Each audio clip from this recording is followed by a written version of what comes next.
Под этими тюремными сводами в мрачных казематах звучал его голос. Он пел, и в песне звучала вся боль его души. Дух захватывал от такого пения. Даже надзиратели не стучали, как обычно. Тюрьма замолкала.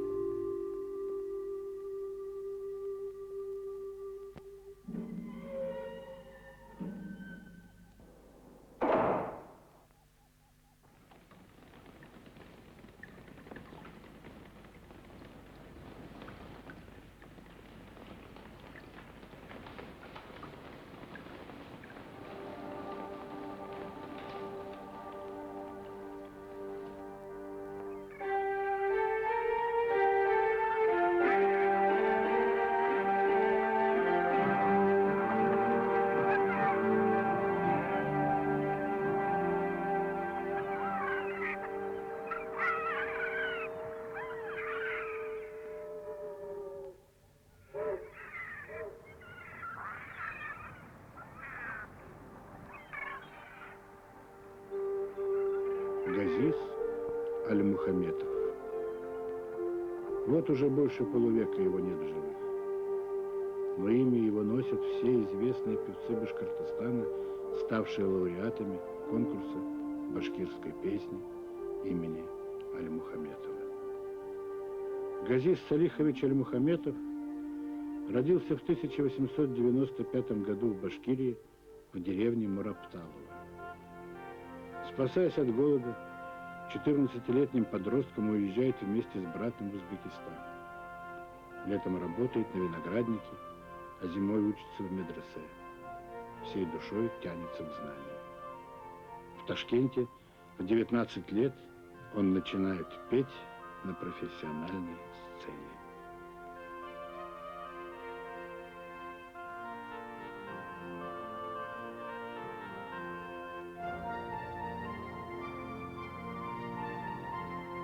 Вспоминает жена Газиза Аль-Мухаметова Мустура Гельмановна.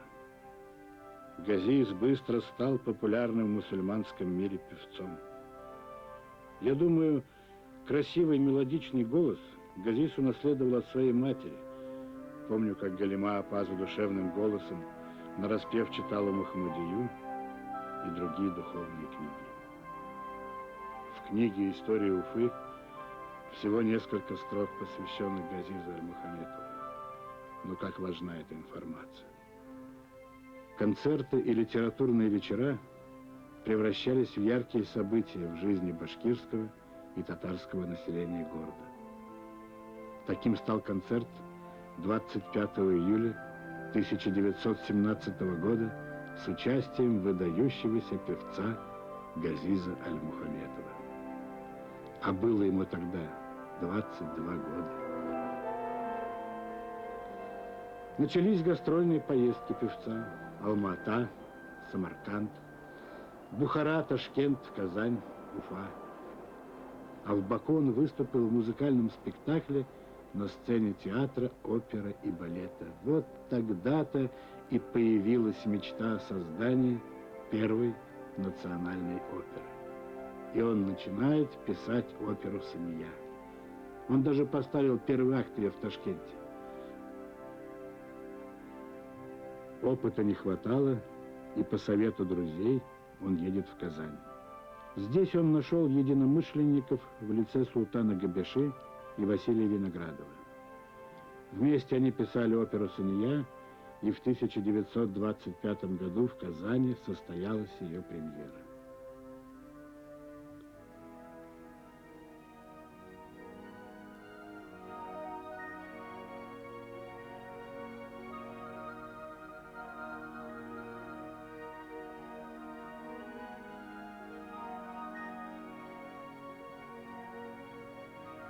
Казань.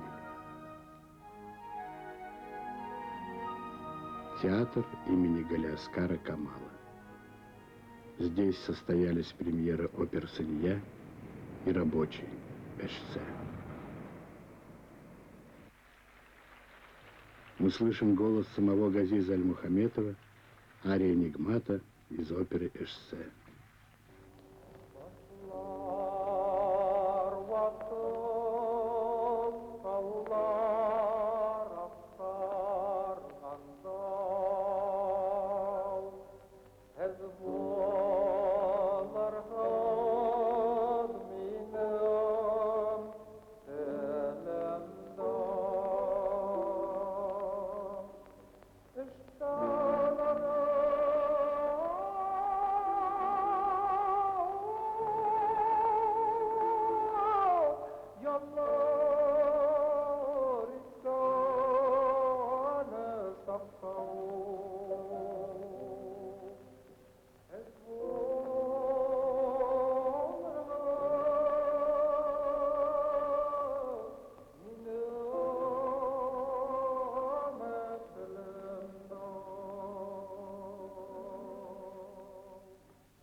Менә шушы залда, шушы сәхнәдә 1930 елларда мин Газиз Әлмөхәмметовны концертларда да, шулай ук Сания операсы, Эшче операсында тыңлаганым бар иде. Ул Уфадан В этом театре в 20-е и 30-е годы я слышал пение Газиза Альмөхәмметова. Здесь увидели свет его оперы, он сам пел в них, в концертах исполнял арии. Аның тауышы табигатьтән бай булып, әйтерсең аны Италияларда укыткан. По своей красоте его голос напоминал голоса известных итальянских певцов. А как он пел народные песни. Каждый раз, когда я прихожу в этот зал, мне кажется, что я снова слышу его удивительный голос. Менә бу стеналардан бүгенгә кадәр онытылмаган шикелле. Шушы театрга килсәң, аның тавышы шушы театрда яңгырап торган кебек.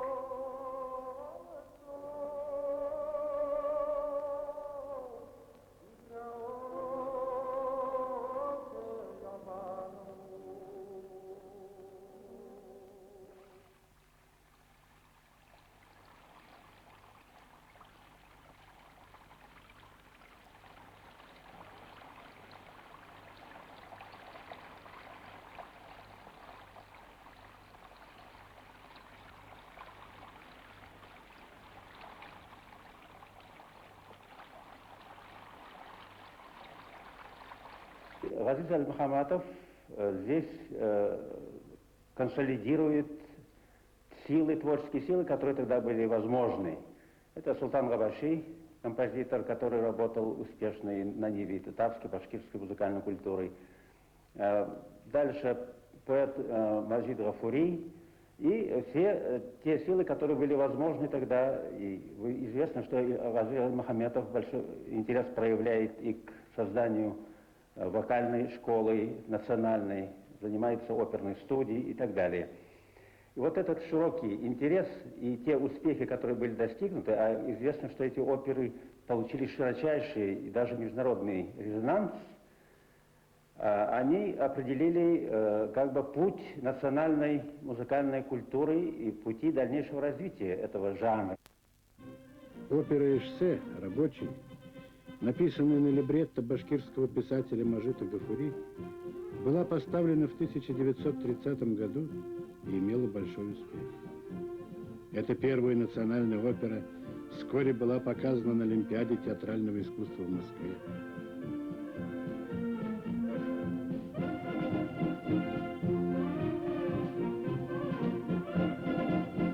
Марш «Яналив» был в 1929 году издан, и его играли многие музыкальные коллективы Уфы, Казани, Республик Средней Азии.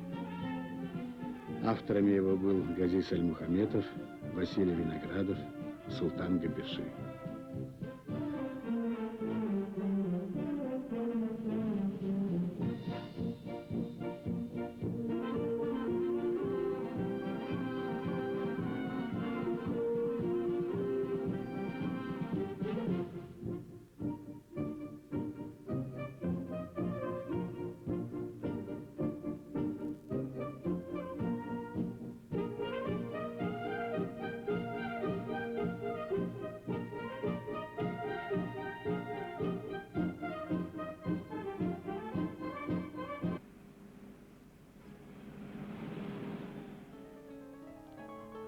Уголок старой Казани.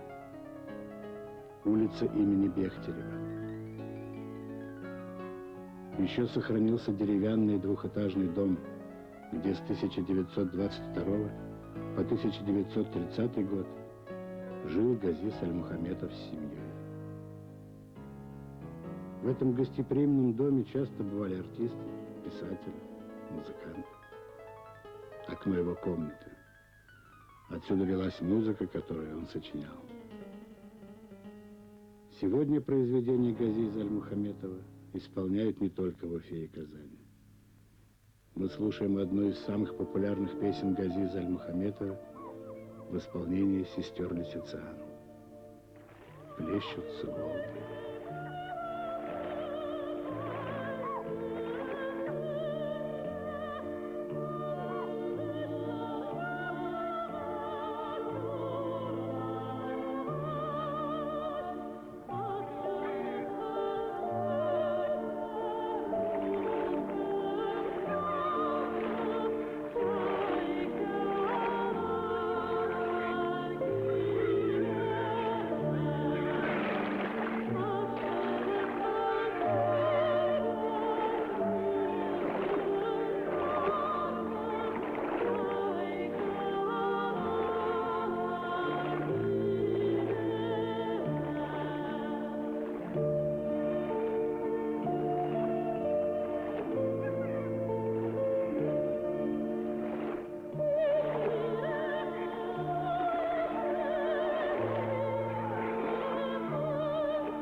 Летом в 1937 году мы с папой поехали на пароходе в Москву. Пароход ехал долго тогда, 25 дней до Москвы. И папа мне рассказывал о своей жизни, видимо, считая меня уже взрослой, так как мне было уже тогда 13 лет. Рассказывал мне о своих планах, очень гордился тем, что скоро в Уфе будет свой оперный театр. И собирался написать оперу для будущего театра. Так он любил природу Башкирии. И восхищался, и рассказывал с большой любовью не только о Белой, но о своих степях, мураталовских степях, где прошло его детство.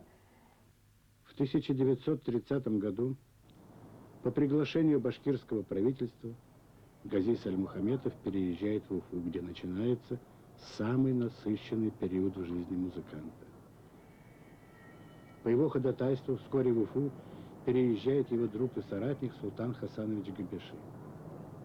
Как много хорошего они сделали вместе. Альмухаметов убеждает руководство республики в необходимости создания башкирской студии при консерватории в Москве. Он сам возглавляет комиссию по отбору будущих студийцев и в поисках одаренных юношей и девушек исколесил всю республику. В 1932 году повез в Москву. Заботился о них.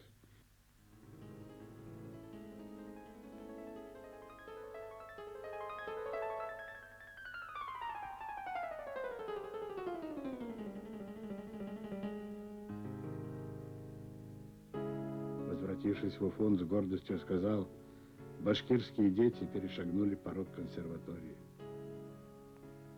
А в студии учились ведущие композиторы Башкортостана: Хусейн Ахметов, Загир Исмагилов, звезды оперной сцены Бану Валеева, Габдрахман Хабибуллин, Хабир Галимов, Асма Шаймуратова. Летом Газиз Салихович брал молодых начинающих певцов в свои концертные поездки. Они учились у него мастерству исполнения башкирских народных песен.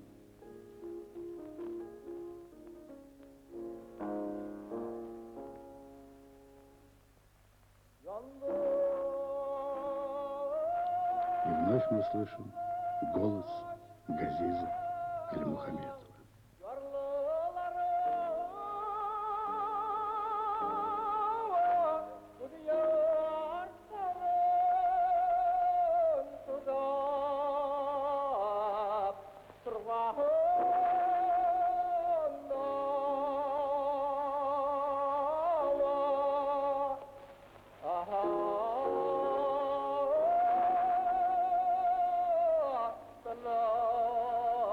Yakma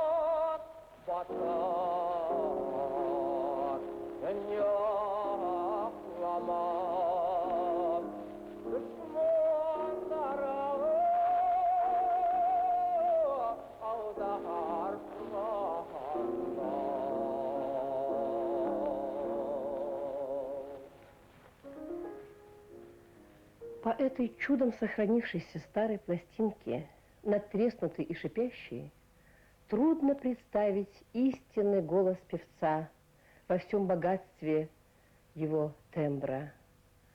Очевидцы утверждают, вспоминают, что голос был удивительно красивым, волнующим, ярким, а пение вдохновенным и глубоким. Как он пел народные песни, свои романсы, арии. На пластинке имя и фамилия певца тщательно стерты. Как пытались в те годы стереть память об этом удивительном человеке и музыканте, стереть его голос, его песни. И это не случайно. Долгое время после трагической гибели певца имя его было окутано табу молчания. Реабилитация Альмухаметова состоялась только в 1957 году. 20 лет республика, новое поколение, выросшее после 1938 года, ничего не знала об одном из самых ярких представителей башкирской музыкальной культуры. Папу забрали в 1937 году, в день выборов в Верховный Совет. Когда папа собирался ехать на гастроли в Средней Азии, чемоданы были упакованы, афиши в Ташкенте были уже развешаны. Когда пришли папу забирать, то они были очень удивлены, что такой известный артист так плохо живет. У нас кроме рояля и физгармонии больше ничего в доме не было. На следующий день увезли физгармонь и рояль. А на полу было очень много разбросано папиных нот, по которым они ходили. Мы на следующий день с мамой с плачем собирали, потому что там все было написано рукой папы. Через некоторое время у меня арестовали и маму. Мама просидела 6 месяцев. Она вышла очень больная, всего 40 килограмм весу. У нее все тело было в болячках. И ее оставили, ей дали ссылку на 2 года, но ввиду ее болезни оставили ее в Уфе. Когда у меня не было родителей, меня к себе взяли семья Сабитовых. Это Райханапа и Гиляш Авы Сабитовы, родители будущего башкирского композитора Наримана Сабитова. Приговор о расстреле Газиза Альмухаметова был подписан 10 июля 1938 года и в тот же день приведен в исполнение. А этому последнему дню в жизни первого народного артиста Башкортостана, любимца публики, предшествовали долгие 7 месяцев в тюремной камере. О чем передумал он в бессонные ночи наедине с самим собой? Остались свидетельства последних дней его жизни. Поэт Муслим Марат вспоминал впоследствии, что ему удалось услышать лебединую песню Газиза Альмухаметова. Он пел перед решеткой для всех заключенных. Он не бросил своего могучего оружия до последнего вздоха. Он пел, не страшась, что за это получит лишнюю долю карцера.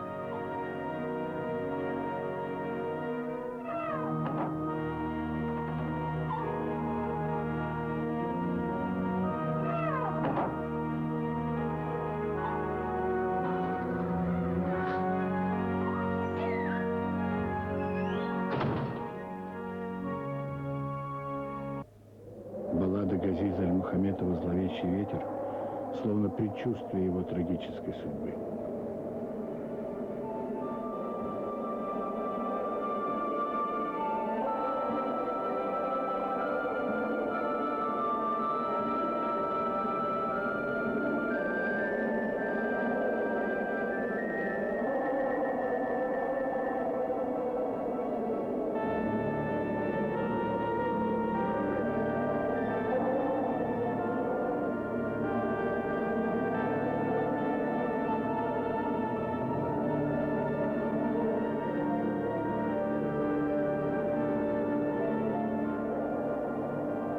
Фрагмент этой баллады мы слышим в исполнении народного артиста Башкортостана Камиля Валеева.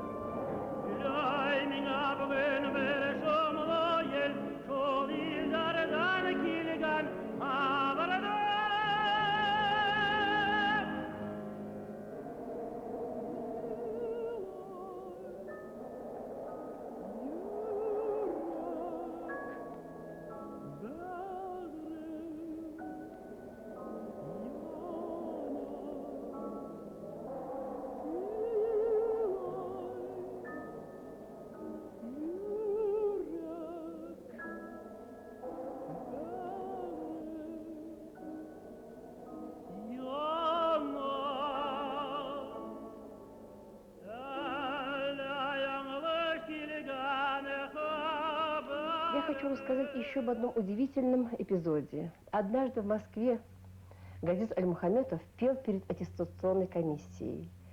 И его услышал знаменитый артист, русский тенор Леонид Витальевич Собинов. Газиз Альмухаметов благоговел перед именем Собинова.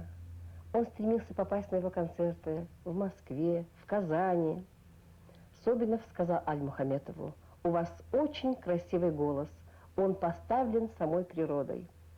Не без духовного влияния Собинова Альмухаметов включил в свой репертуар арию Ленского из оперы Чайковского «Евгений Онегин», причем сам перевел на башкирский язык, и, выезжая на гастроли в самые отдаленные районы республики, он старался исполнять не только народные песни, не только песни романса, но и арии русского зарубежного классического репертуара.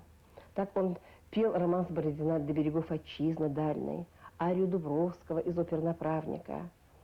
А вот в этом альбоме есть и написанная собственной рукой Альмухаметова застольная из оперы Верди «Травиата».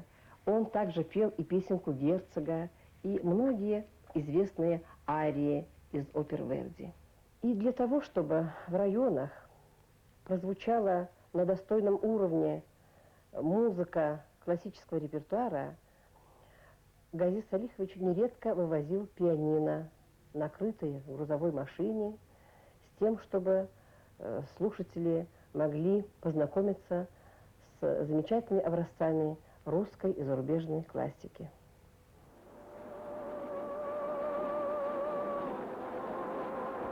Гастроли, концерты, но непременно в каждом своем выступлении на сцене или по радио он пел народные песни.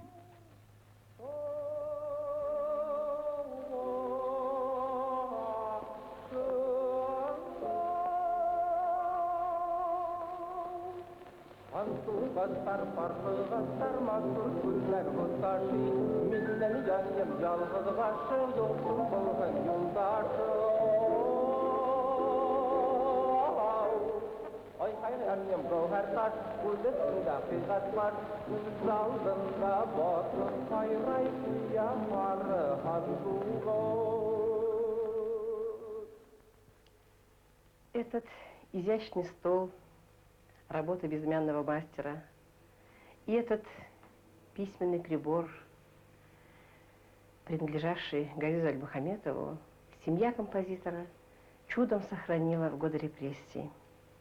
И стол, и письменный прибор – это немые свидетели активной, плодотворной деятельности Газиза Альмухаметова. Ведь за этим столом написано много произведений, немало статей. Одна из них «Как сохранить башкирскую народную музыку». И одна из важнейших – вот эта работа, уникальная книжечка, брошюра в борьбе за создание башкирской советской музыки. Она небольшая по объему, всего 24 страницы, но как много она вместила мыслей. В ней отразился очень яркий период становления башкирской музыкальной культуры. Первая работа о башкирской музыкальной культуре. Первая и пока единственная. Написана на башкирском языке. А ведь написана она более 60 лет назад. Мечты его сбылись. 14 декабря 1938 года открылся оперный театр в Башкирии. Сегодня башкирский народ имеет свой национальный симфонический оркестр, свой институт искусств, композиторов, оперы, симфонии, балеты. В течение 15 лет в республике проводился конкурс молодых певцов имени Газиза Аль-Мухамметова. Конкурс имени Газиза Аль-Мухамметова мне очень дорог. У меня какое-то ностальгическое отношение к этому конкурсу. Во-первых, потому что он открыл многие молодые дарования, которые сейчас являются знаменитыми певцами. Они стали лауреатами многих международных конкурсов. Это, скажем, Флюра Кильдиарова, Радик Гореев, Идрис Газеев и многие-многие другие. А потом, мне кажется, когда конкурс носит имя, он более адресный, целенаправленный, тем более такое имя. Ведь Газиз Аль-Мухамметов, он был и великолепным исполнителем башкирских народных песен «Одункей», великолепным исполнителем арий, романсов, он был академического направления певцом, композитором и крупным общественным деятелем.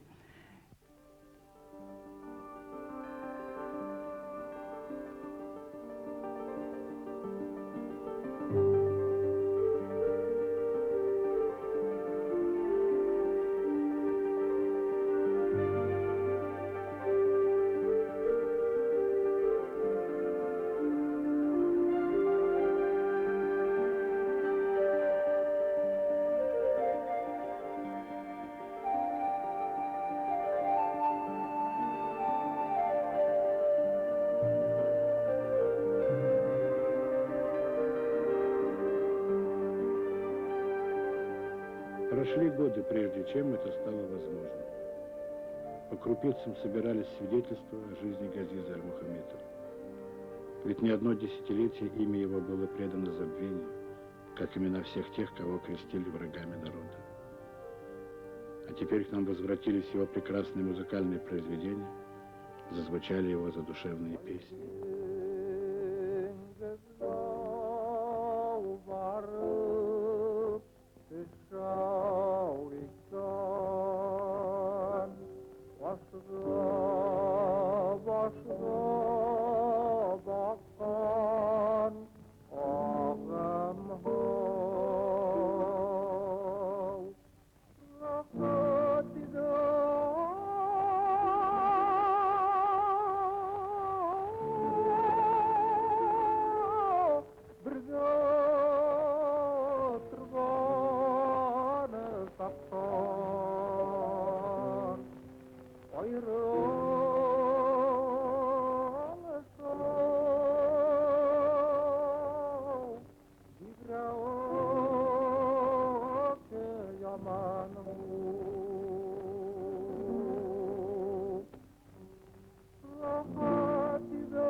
В 1995 году исполняется 100 лет со дня рождения Газиза Аль-Мухамметова. Этот фильм создан во имя того, чтобы о нем помнили люди, народ, который страстно